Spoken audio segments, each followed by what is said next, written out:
There's one thing I know to be true, whether people admit it or not, and that's to look great naked. Okay. Let's be real here. Everybody wants to look great naked. That's exactly why in this podcast interview, we interviewed Mark Sisson. He's actually the founder of Mark's Daily Apple. So he talks about different ways that you can look great naked with his Primal living strategies. And then also too, he talks about how he's built his blog to over 300K subscribers. And also he talks about being like an insights, of being an entrepreneur, right? For so many different years on how discomfort and discipline are the keys to longevity in business and being an entrepreneur. So it's a great, great discussion. So check it out. All right. Mark Sisson, how you doing today? I'm doing great, guys. How are you? Doing well. I know you said just like before we hit record, like you guys had some flooding issues over there in Miami. So I got to say we're doing a little bit better on our end on that aspect. So you got that, right? I mean, otherwise, and that was the first real glitch in my living here for quite a while. But we had an apartment flood above us last night, and so it was kind of all hands on deck for a while. Yeah, gotcha. Well, glad everything's okay. But thank you for coming on the show. Really appreciate you. And then we've been really following your work, been huge, fans of it. So you're doing some great stuff, man, just in the context of like the health, fitness, wellness arena. And we're excited to just get some wisdom from you. And I know you're going to deliver good stuff on the show. So thank you for your time. My pleasure. All right. So we like to kick this off, have a little bit of fun on this podcast. So for some reason, Chris and I like billboards. So the question I like to ask is like, if you were granted, numerous billboards in Miami, what would that billboard say and why? Oh, wow. That's a great one. And you didn't give me any time to think about this. So, I would say one billboard would say live long, drop dead. And that's sort of my approach to longevity and to health and fitness, live a long, healthy life. And then one day, just, in your sleep. Another one would say, get the most enjoyment out of every moment possible. And, and then I guess the third one would say, don't forget to live your life. Mm-hmm. And the reason I say that is so many people, get so caught up in how things are going to be when they lose 20 pounds or when they build their business, as opposed to enjoying life right now. So those are my three billboards. How much are you charging for these things? Oh, like I said, those are granted free. That'd be nice, right? It's good. Yes. I was going to say, if you're in Miami too, it's probably a pretty penny for those. Yeah, exactly. Yeah. Great messages though. Yeah, so I want to open up too, Mark, just kind of about like your Mark's Daily Apple, right? So you founded this in 2006, but first before I ask this question, where can the listeners and viewers, find more about that? Yeah. Well, so Mark's Daily Apple is my blog, and I've been writing there every day since 2006. Probably one of the most prolific health and fitness blogs in existence. Also one of the most popular. Also, we just launched a new company. It's Peluva, Peluva.com, Peluva.com. It's a brand new footwear company. We're reimagining minimalist footwear. Nice. In a very exciting concept. So people can check us out over there too. Awesome. Cool. We'll have that linked up in the show notes, but take us back to like literally 2006 when this all originated, right? Like how did this whole just Mark's Daily Apple just originate from the idea, the aha moment? What was it? Well, I've been interested in health and fitness my whole life, and I've written a couple of books already, mostly on training. I was a marathoner or a triathlete in my youth. I coached top triathletes. We had a traveling team that we raced around the world in the late 80s. I wrote one of the first books on training for triathlons, the Runner's World Triathlon Training book. So I've written about health and fitness for a long time. And I had a vitamin company that I had ostensibly launched with the intention of providing really high-end supplements for athletes who are looking for safe and legal ways to enhance their recovery from their training. And I had started with a TV show that I was a regular guest on, and my business took off as I was taking orders direct to consumer D2C orders from this TV show. And all of a sudden, after 7 years of steady growth, that business model ceased to exist one day. And I had to scramble to find another platform in which to espouse my ideas about health and diet and exercise and supplementation. And it occurred to me that maybe this blogging thing would be a good way to build a platform and reach more people.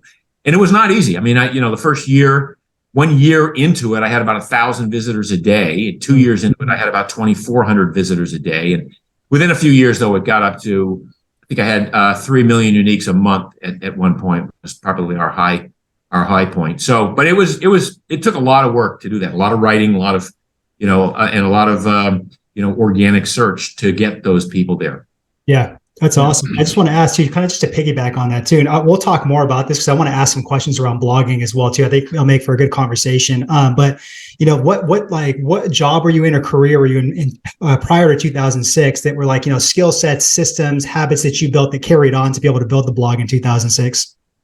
I've been a lifelong entrepreneur. So I was, I had a lawn mowing business when I was 12. I was working 40 hours a week in the summer mowing lawns and then shoveling snow. And then I painted houses to put myself through school. And then I was a contractor after I got out of school. And then I started a frozen yogurt shop. And so I've always been doing something that was entrepreneurial. And then as it got more into the health field, I realized that I was great at creating content. So writing was my strength, right? I didn't like writing that much, but it was one of my strong points. I was, if I say so myself, I was a pretty good communicator with the written word. So between the books and the blog, it just kind of made sense that I could turn out this evergreen material that would exist on a website as a blog, and people could. I mean, to this day, somebody will ask me about a subject, and I'm like, let me think, and I'll put in a few search terms, and lo and behold, the first result is something I wrote 8 years ago that comes up, that I'd already covered.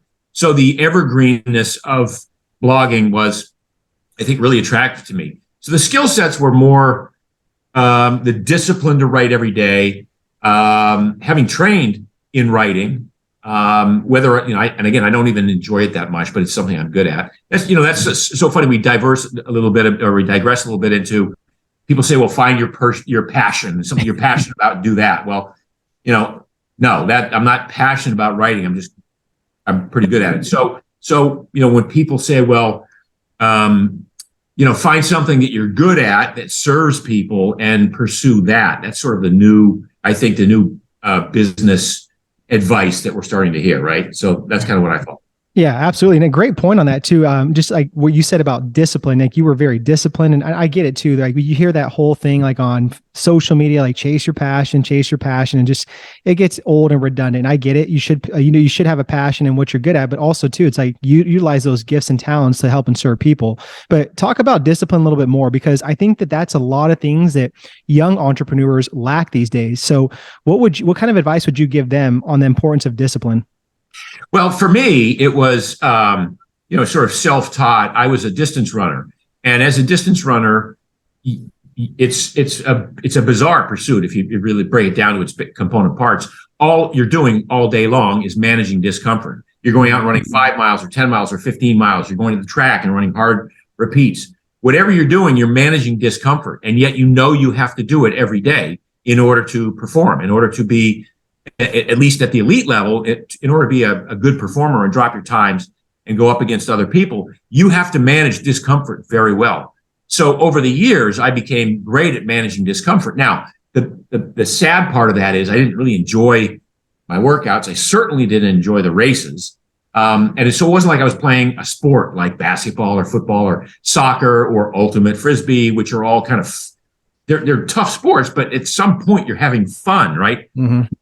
In a marathon or a long distance triathlon, there's no point at which after the gun goes off where you go, wow, this is fun. Like we're crushing it here. So the idea that you can manage discomfort and still associate it with performance and not give it such a negative connotation that you hate doing it, just that you're able to manage that uncomfortableness, that discomfort in a way that provides you some long-term benefit. In the case of endurance sports, it's you get better over time and you improve your times and you become a better racer, a better athlete. In terms of a business person, look, as I tell anybody who gets into business, if it was easy, everyone would be doing it. Right. Business is not easy. And I hear people say, people told me, do not get into the food business. You'll hate it. You don't have any background in it. And I'm like, Well, I don't have a reference point to hate it or to not hate it or to think that I can't do well at it.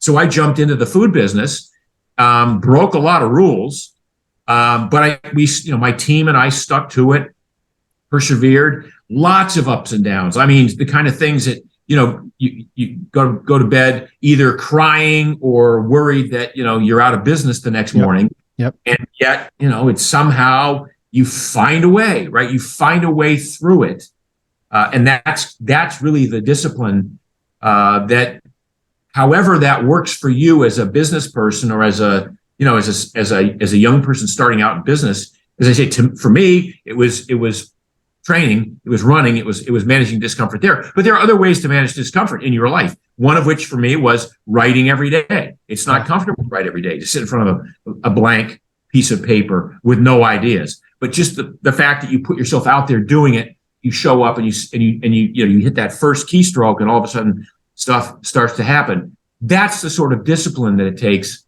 to be, to excel in business. Without it, and I think one of the dangers of our modern society is, you look at all the Lambos and the mansions on Instagram, and you're like, I don't have to work that hard. These guys are young. I don't associate success with hard work and perseverance. I sort of associate success now with, if I find my passion, it'll come to me, right? If I put it out there, the universe will answer my prayers. Well, maybe, but you did a lot of work in between.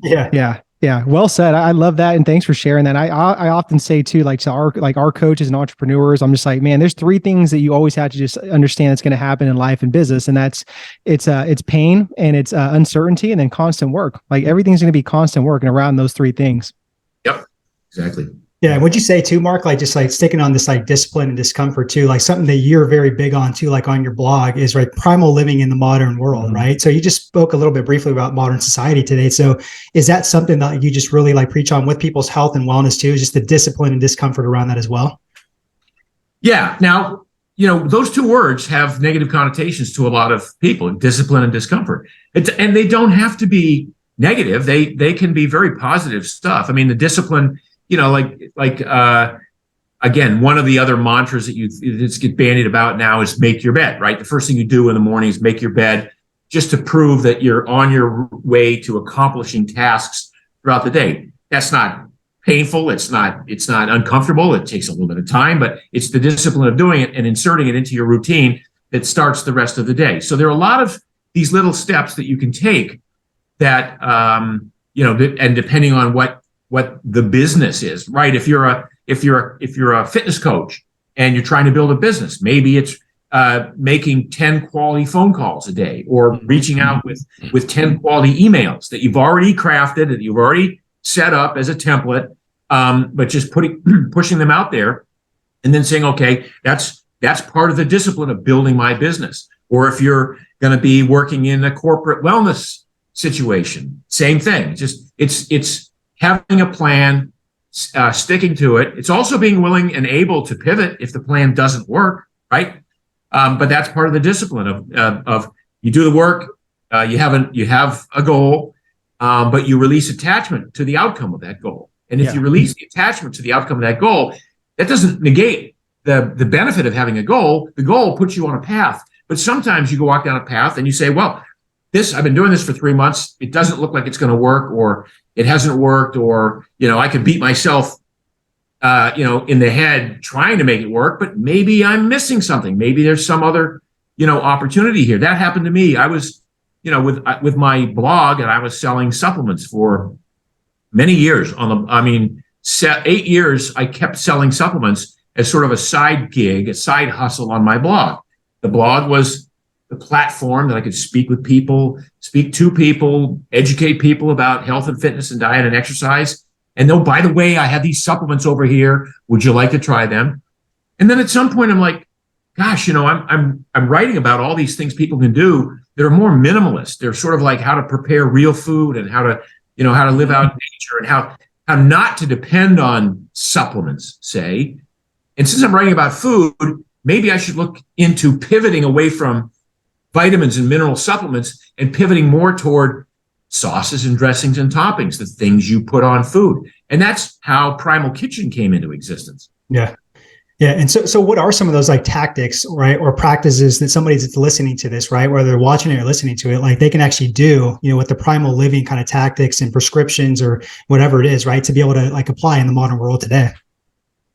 You're talking about the fitness things or fitness things. Yeah. Yeah. Just that whole thing with the primal living. Yeah. So, I came up with these 10 primal blueprint laws, move around a lot at a low level of activity or aerobic activity. So for most people, that just means walking a lot and, getting up and moving around, not being confined to a desk all day. Lift heavy things. That doesn't mean become a bodybuilder. It means just go to the gym twice a week and lift heavy things with some sort of regularity and some sort of intention of improving increasing the amount of weight or the intensity. Sprint once in a while. I feel firmly that everybody ought to do something where your heart rate gets up to max once a week for a little bit. Get plenty of sleep. And by sleep, I mean go to bed at a reasonable hour and wake up, kind of at a reasonable hour every day. So for me, that's literally, I don't apologize for the fact that I get 8.5, 9 hours of sleep sometimes. Love it. Think it's one of the best. All right, just give me 1 second. We'll get back to the training. Okay. Now look, if you are looking to enhance your content, if you're looking to really build what we call a content machine, okay, we have this awesome worksheet for you. So just check out the link below and you guys can download this awesome worksheet where there's like 3 or 4 different type of like exercises in there. You guys can really roll out some brand new content for your guys' online audience, your guys' brand, your offer. Okay. Now back to the training. Single best things I can do, not just for my own health and longevity, but for my mental acuity, right? Eat. The original Primal Blueprint law was eat lots of plants and animals. I'm mostly carnivore-ish now, so I do that. But that would, the take home from that, take away from that would be, cut out the sugars, cut out the processed starches, and cut out the industrial seed oils, and then eat from that list of meat, fish, fowl, eggs, nuts, seeds, vegetables, a little bit of fruit. Yeah.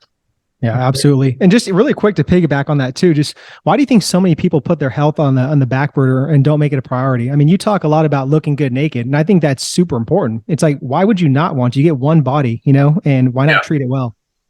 I mean, I think a lot of people, especially people in their youth, tend to coast on their good looks or the assumption that their body's not going to change that much while they're partying or while they're building their business. I mean, you have lots of different people out there, some of whom will forego, men in particular, who will forego their health to brag about working 80 or 90 hours a week. Mm-hmm.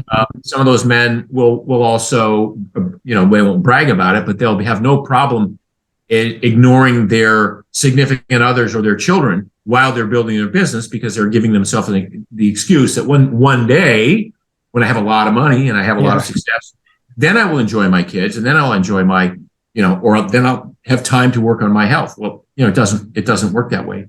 Other people, women in particular, tend to, have children and sort of give everything to the children for the first developmental years and sacrifice their own health. I see that a lot with women. Women are like, I'm just going to focus on my kids for a while, and then then it'll be me time when my kids are, in school or in high school or in college or whatever that is.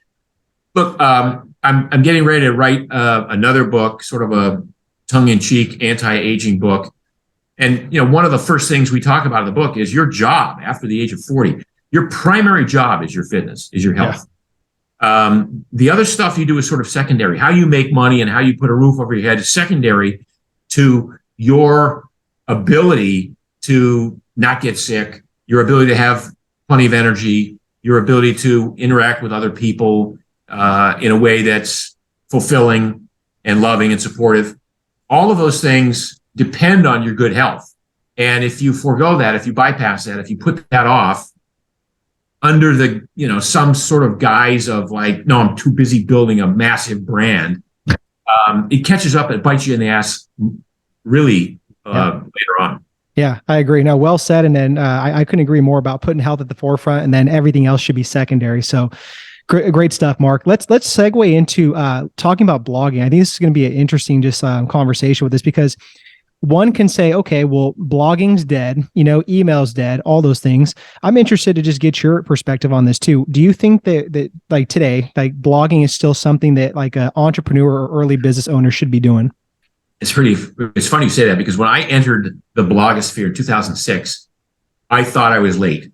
I felt that I was late to the game in 2006 because there were already a crap load of blogs out there. Now, clearly I wasn't late to the game, and timing was right.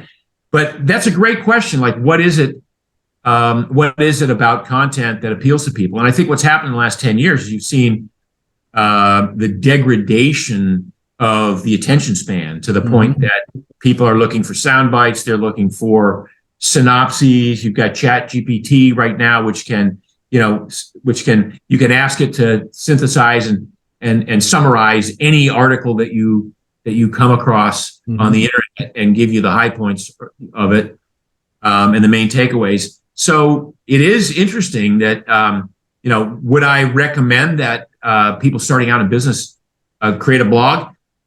Not to grow a huge audience, but certainly to give yourself some amount of legitimacy in whatever it is that you want to write about and how that dovetails with your business. So, I've just launched this new footwear company. It is a great looking 5-toed shoe. Here's an example of one of the shoes. Nice. Yeah. All right. So it's got 5 toes, right? So it's clearly a minimalist shoe. And yet people would say, well, why would I want 5 toes in my shoe? Well, my whole life I've been an educator, right? And when I sold supplements, I had to educate people on why you need CoQ10, why you need N-acetylcysteine, why you need alpha-lipoic acid. So now with the shoe business, it's not as easy as, those look good, I think I'll try them. Why would I need a 5-toed shoe? Why would I want a minimalist shoe? Why would I want 0 drop or a wide shoe? So among the many other ways I'm going to market this, I still have to have sort of the compendium of blog posts that I've written on my site that people can go, oh, wow, I have, 8 minutes to read this. I'll read and now really understand what it is that these people are selling and why it might benefit me, why it might serve me to take that. So there's a reason to have a blog now, but I don't pretend to know about the cutting edge social media. I hear that TikTok is Instagram's already dead and TikTok's the new big thing. I'm like, Jesus. I'm going to stick with what I know, which is writing content and in-depth content, right? But I also recognize that to grow this business, I will have to participate in those other mediums, and I will have to figure out a way to in an 8-second soundbite, not an 8-minute read, craft a message. Yeah, I hear you. No, thanks for sharing that too. I think that you hit the nail on the head too, where it's just like, attention span is short, right? Everyone has like that TikTok attention span of like 60 to 90 seconds, if even shorter. So it's like, how do you get around that? But I'm a big proponent on too, just like having audio written and then some form of a video too. You can't go wrong with those 3 things. So it's like, why not just kind of diversify a little bit on those?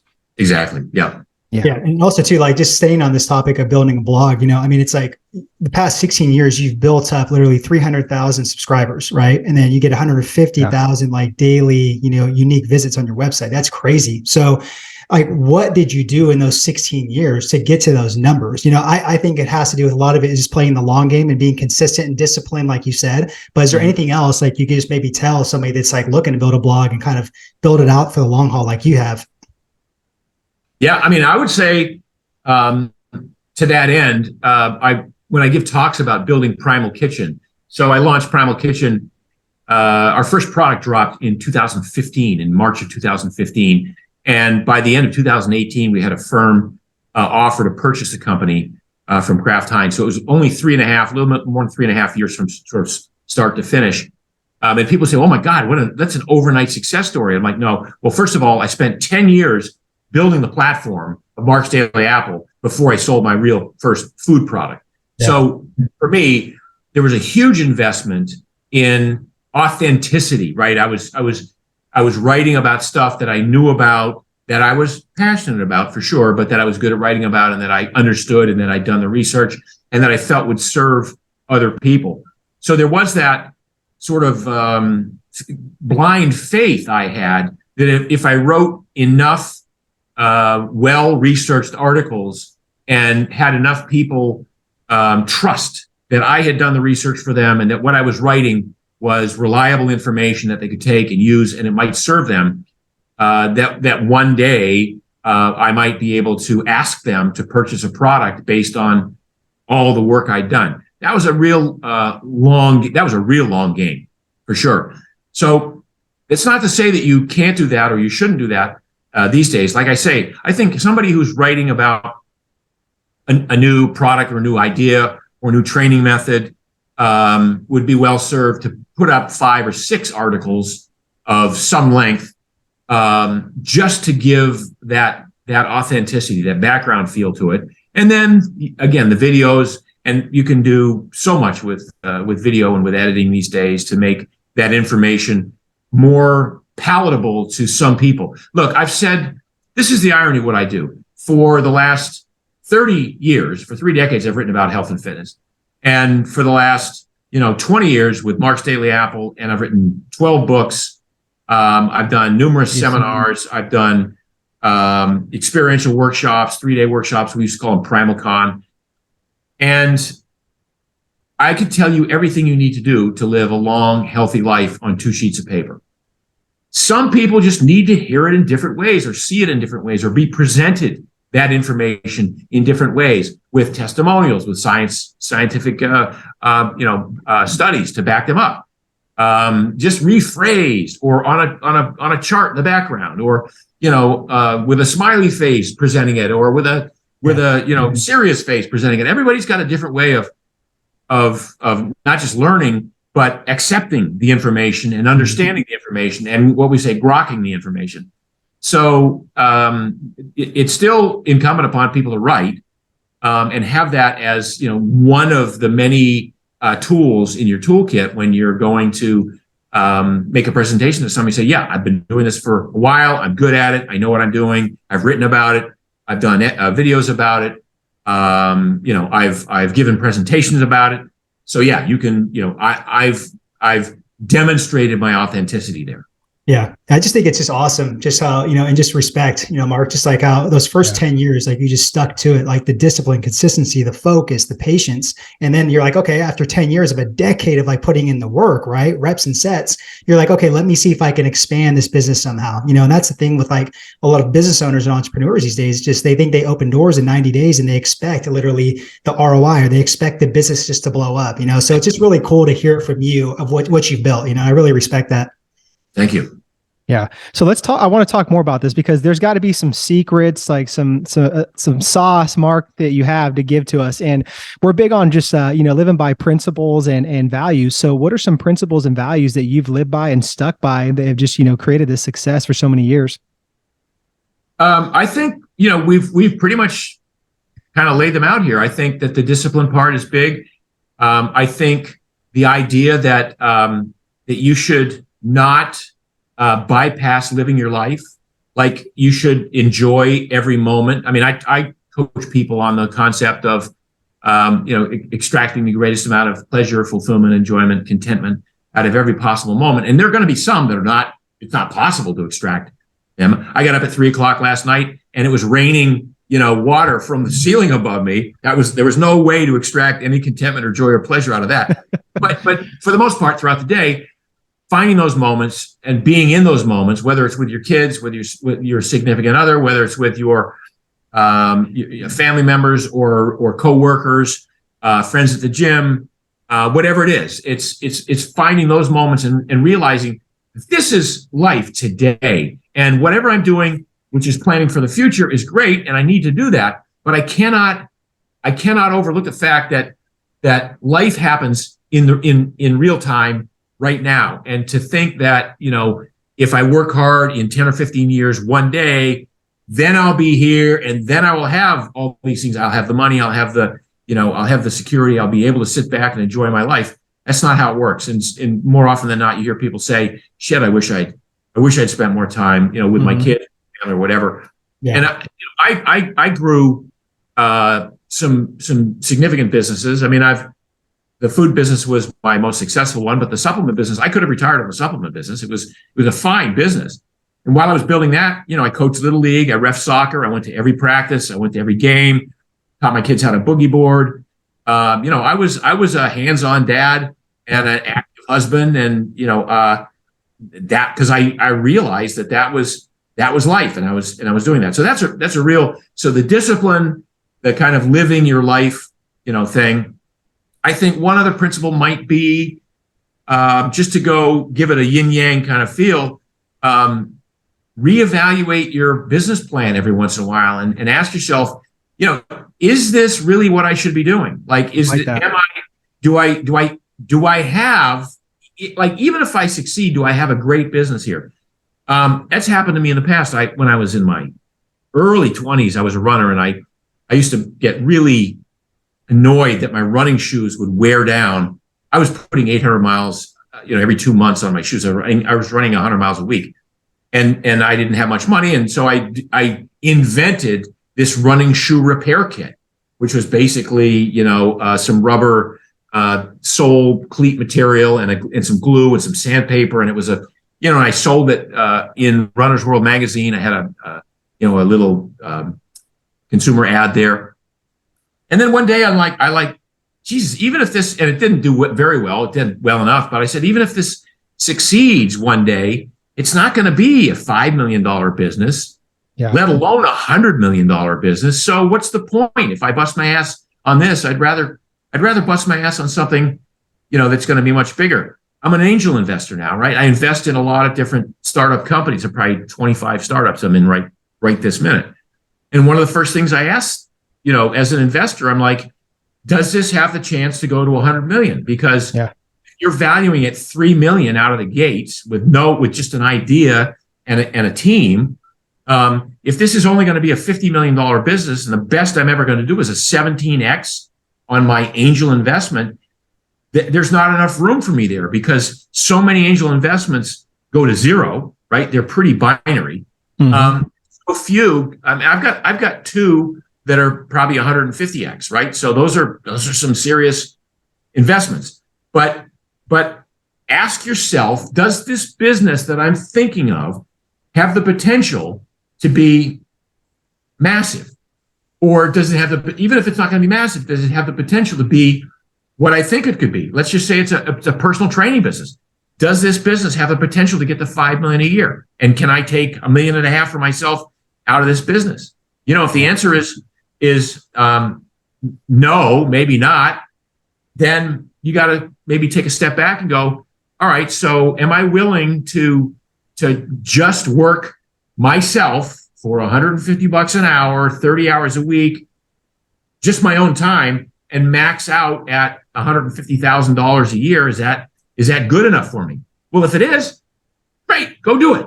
But if it's not, and you think that you're building a massive business there, and you haven't worked it out downstream to its logical outcome, sometimes you go, maybe I got to pivot. Maybe I got to pivot, because all the work I'm putting in here, if all it's going to do is make me work my own hours harder, or make me, build a business that at the end of the day isn't going to be worth that much until I really figure out a way to scale it massively, maybe it's time to, take a second look at your business plan. Yeah. Whew, Mark, I was going to say, if you had a microphone, I'd say pour some water on that. That was good, man. There's so much to unpack on that. So thanks for sharing that. But it's just about being real and having real expectations, the honest conversation, the hard conversation. And what I'm hearing too is just like too many people, I think they get married to their businesses, and they put so much emotion towards just like, hey, is this realistic or is it not? And if it's not, like you said, pivot. Yep, exactly. Yeah. Yeah. All right, Mark. So we're going to kind of wrap up here and go deep on you with some of these questions here. Okay. So if you had 5 years to live, what would you stop doing? Well, if I had 5 years to live, I don't think I'd stop doing anything. I mean, I one of the things that my success and my age have allowed me to do is do exactly what the fuck I want to do. Sorry for the English. I like it. I do what I want to do. I eat what I want to eat. I don't do what I don't want to do. And when I say, like, we talked about discipline before, and like, no, everything that I do that involves discipline, I want to do, right? It's not like I'm like throwing up a little in my mouth as I do it. I just, sometimes, I take days off from training because I just don't feel like training that day. It's not like it's crushing my long-term, performance goals. So I would say there's nothing that I wouldn't do if I only had 5 years to live. Fair enough. That's good. Fair enough. I like it. So what's next for Mark? And like, despite like, I know you have the book coming up and then the shoe thing. So anything else that's cooking up? That's not enough for you. I mean, I'm saying that's a lot. I'm just saying, like, all right. So anything else? No. So here's the deal. So I'm still the face of Primal Kitchen. So I'm still very involved in Primal Kitchen on the R&D side and coming up with new ideas and tasting stuff and some of the marketing. And I show up at the events, and so that's fun. When I sold the company to Kraft, it's already 4 years ago that we sold the company. I thought I was going to maybe retire and play some golf and play some, that didn't work very well at all. So that's why I started the shoe company, Paluva, because I am passionate about that. So it's not like you don't have to be passionate, but I just happen to be passionate about foot health and foot comfort. And so I was really adamant that I wanted to develop a whole new concept in footwear that was the most comfortable shoe you've ever put on, that was functional for your feet, and that looked good, that had an attractive upper. And so that's been my obsession, if you will, for the last 2.5 years. We've been in R&D for 2.5 years. We just launched about 2 months ago. So that's taking a lot of my time and a lot of my creative time. And if that does anything for me, if I lose sleep over that, it's because I can't wait to get up in the morning and get going on it, right? So between the food thing, the footwear, the Paluva, and then this noodling around, and a book takes a long time. So my co-author Brad Kearns and I just outlined it about 3 weeks ago, and so we're starting the process of putting that into motion right now. So anything beyond that is like I do a lot of travel. We'll spend 3 months in Europe again this summer. And, I try to, we bring our family on these trips. So I'm spending more time with my grandchildren. I have 2 grandchildren now. So we fly back and forth to visit them. So I have a very busy, active life. And I'd say if you thrust something on me that I had to do, I could probably fit it in, but I'm not looking for more things to do. Yeah. Gotcha. Well, Mark, before I ask the last question, I just wanted to take a moment and just say thank you. Thank you for your time. I really respect people's time. I know you're a busy guy and you could have easily said no to the podcast. So thank you so much for your time and your wisdom. I just wish you just the utmost respect and just more success going forward. So thank you. And thanks to Mark, just honestly, just for being real, authentic, to your message, and just like what you said, you get to do whatever the fuck you want. So it's just so a lot of respect for what you've built, and you're just still going, wanting to serve and just make this world a better place. So thank you so much. I appreciate it, guys. Thanks. Yeah. So what does living a dynamic lifestyle mean to Mark Sisson?